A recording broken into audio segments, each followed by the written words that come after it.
Hoje, 14 de novembro, é o Dia Mundial do Diabetes. O tema da campanha continua sendo Proteja sua família e o objetivo é chamar a atenção para a prevenção, diagnóstico precoce e controle da doença. Senti tontura, me dava aquele tontura, aquele espaçamento e aquela dor nos pés, né? E aí eu bebia remédio, melhorava aquele pouco. Dei para fazer as consultas, melhorei um pouco, mas sempre me atacava de vez em quando. Foram esses sintomas que levaram seu Jovelino Alves Ribeiro a descobrir o diabetes. Há cerca de 20 anos, o aposentado luta contra a doença, mas uma lesão na perna o fez perder parte do membro. Que essa perna aí é o seguinte, olhava a perna lá, quando chegava, olhava num dia, no outro dia que eu olhava, chegava lá, disse que estava que tem assim que nem cupim comendo, só está deixando o osso. Aí quando o médico falou de olha, seu pai vai ter que operar a perna, se operar ela vai morrer. Atualmente, seu Jovelino controla a doença através de medicação e da alimentação. A insulina eu estou tomando direto, nunca larguei. É direto, eu tomo 2 vezes por dia, eu tomo de manhã e tomo à noite. De acordo com o Atlas Mundial da Diabetes, o Brasil tem cerca de 12 milhões de pessoas com a doença, mas esse número pode ser ainda maior. No dia de combate à prevenção ao diabetes, a endocrinologista Fernanda Thaisa reforça os cuidados com a saúde. Hoje é o Dia, então, mundial do diabetes e é um dia que serve de conscientização para toda a população, aqueles que têm diabetes e aqueles que não sabem se têm diabetes, para procurar uma ajuda médica, né, para ver se realmente tem a doença ou se a doença está bem controlada. Os dados que a gente tem hoje, na verdade, são bem alarmantes. Atualmente, são mais de 400 milhões de diabéticos no mundo. A médica destaca os principais sintomas que servem de alerta para procurar ajuda profissional.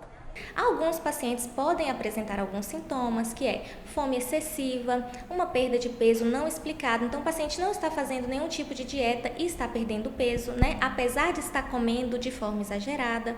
Um aumento da frequência urinária, um aumento da sede. Um cansaço excessivo que não tem explicação, náuseas, enjoos, tudo isso pode ser sintomas de diabetes.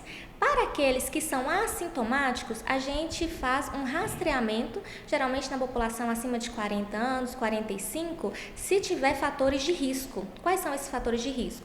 Então, o paciente que é obeso ou tem sobrepeso, um paciente que já tem uma pressão alta, o paciente que fuma, o paciente que é sedentário, que já tem um histórico já anterior de pré-diabetes. Então, todos esses pacientes, eles têm que ficar atentos porque eles podem ter ou desenvolver o diabetes ao longo do tempo.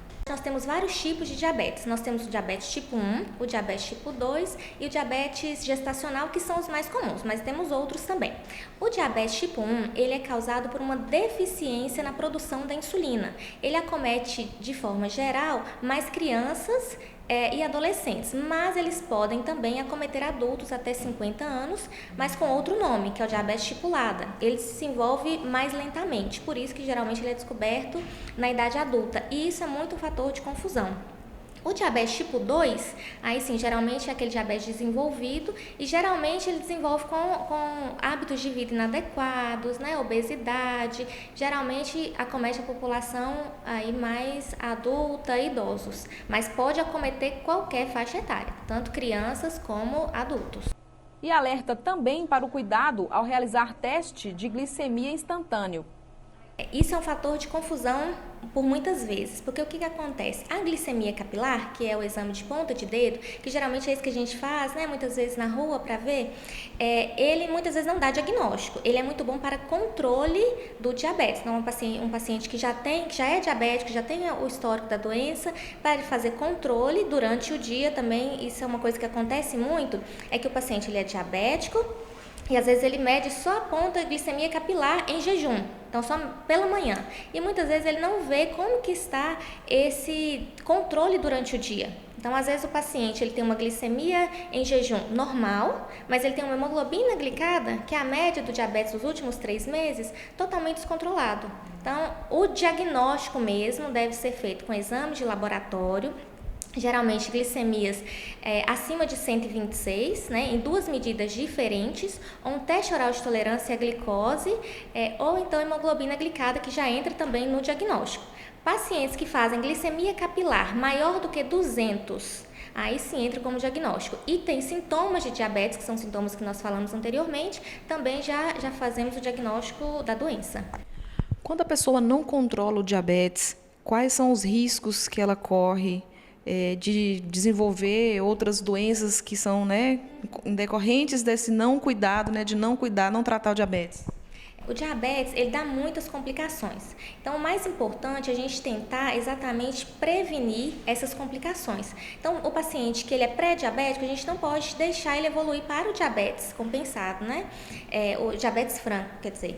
E os pacientes que já são diabéticos, eles têm que ter esse controle exatamente por quê? Porque tem problemas no coração, né? São doenças cardiovasculares, aumenta risco de infarto, de derrame, tem retinopatia diabética que afeta os olhos, né, é uma das principais causas de cegueira, inclusive, no mundo, é a retinopatia diabética.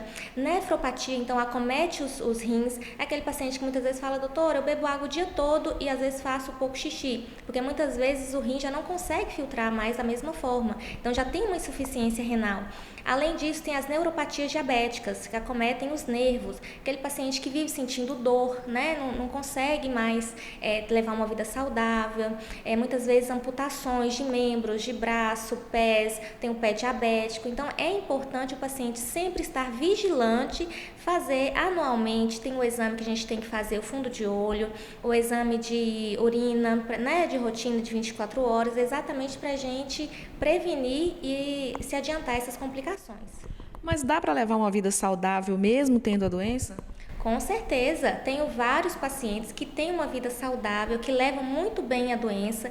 O importante sempre é atividade física, né, uma alimentação saudável, hábitos de vida saudável, fazer a medicação de forma correta, fazer esse controle da glicemia sempre que necessário, mas é vida normal.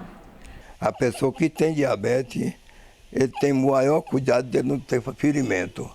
Porque se ele tiver ferimento do lado que tiver o diabetes, é muito difícil não ser recortado a perna ou o braço que for. Vimos o exemplo de seu Jovelino, que perdeu a perna em decorrência de complicações causadas pelo diabetes, infelizmente. Mas vimos também a doutora Fernanda Thaisa dizer que é possível viver bem com a doença controlada. Então hoje é o dia de procurar um posto de saúde ou seu médico, agendar uma consulta e fazer exames necessários. Proteja a sua família, como diz o tema da campanha, incentive o seu amigo, o seu colega de trabalho. Quanto mais cedo o diagnóstico, mais fácil o tratamento.